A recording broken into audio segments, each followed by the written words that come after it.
Assalamualaikum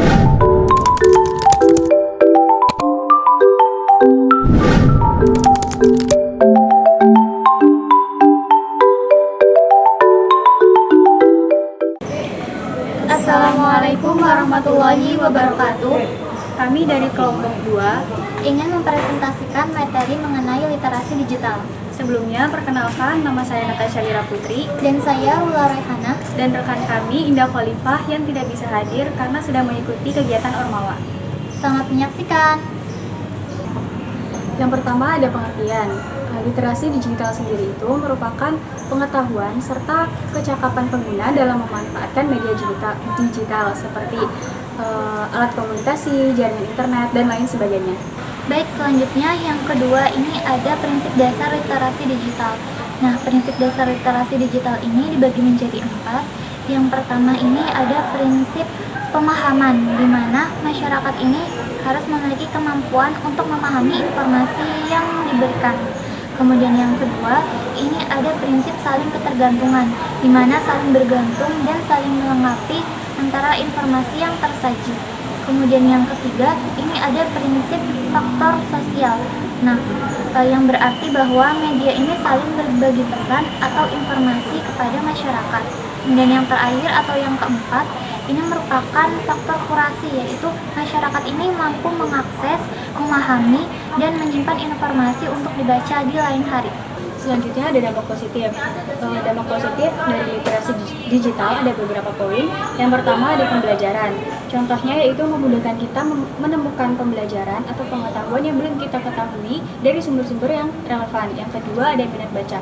Contohnya kita bisa menggunakan pembelajaran yang tampilannya lebih unik dan menarik sehingga meningkatkan minat baca. Yang ketiga ada akses informasi, yaitu dapat memudahkan kita untuk mengakses informasi melalui internet. Yang terakhir ada pencarian pekerjaan.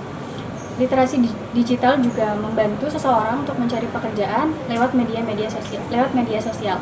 Dampak negatif dari literasi digital yang pertama ada salah paham. Contohnya, kita membaca berita di media sosial, kemudian kita membagikan padahal kita belum tahu kebenarannya itu belum jelas. Yang kedua ada ketergantungan. Contohnya, kita akan mengandalkan AI untuk menjawab pertanyaan atau tugas-tugas. Yang ketiga, malas membaca. Dan yang keempat, lupa waktu. Bermain HP itu juga bisa menyebabkan kita menjadi lupa waktu dan meninggalkan aktivitas yang seharusnya dilakukan.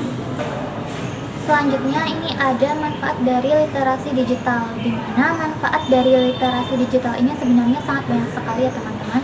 Hanya saja di sini saya hanya akan menjelaskan 3 saja di antara manfaat literasi digital. Yang pertama ini adalah menambah wawasan individu, di mana dengan literasi digital ini kemampuan individu ini akan semakin bertambah dengan mungkin dia mendapatkan ilmu baru. Kemudian yang kedua ini meningkatkan kemampuan individu untuk lebih kritis. Nah, dengan literasi digital ini, individu akan semakin lebih kritis, mungkin dengan cara dia yang akan semakin ingin tahu.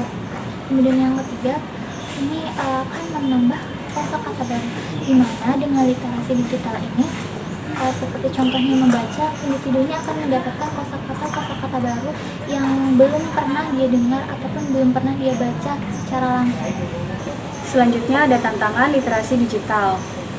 Yang pertama ada arus informasi yang banyak. Masyarakat banyak menerima informasi di saat bersamaan. Literasi ini berperan untuk memahami informasi yang benar dan salah. Yang kedua ada konten negatif. Maraknya konten negatif diharapkan individu itu bisa mengetahui mana konten yang positif dan mana konten yang negatif. Oke, selanjutnya ini ada cara menghadapi tantangan. Cara menghadapi tantangan ini sebenarnya banyak sekali ya teman-teman. Hanya saja saya akan menyebutkan 3 saja. Yang pertama ini dengan cara pengembangan kemampuan membaca dan juga menulis. Kemudian yang kedua ini dengan meningkatkan literasi digital dalam pendidikan. Yang ketiga ini dengan cara meningkatkan pendidikan dan juga pembelajaran. Terima kasih sudah menyaksikan video pembelajaran mengenai literasi digital dari kami. Kurang lebihnya mohon maaf. Wassalamualaikum warahmatullahi wabarakatuh.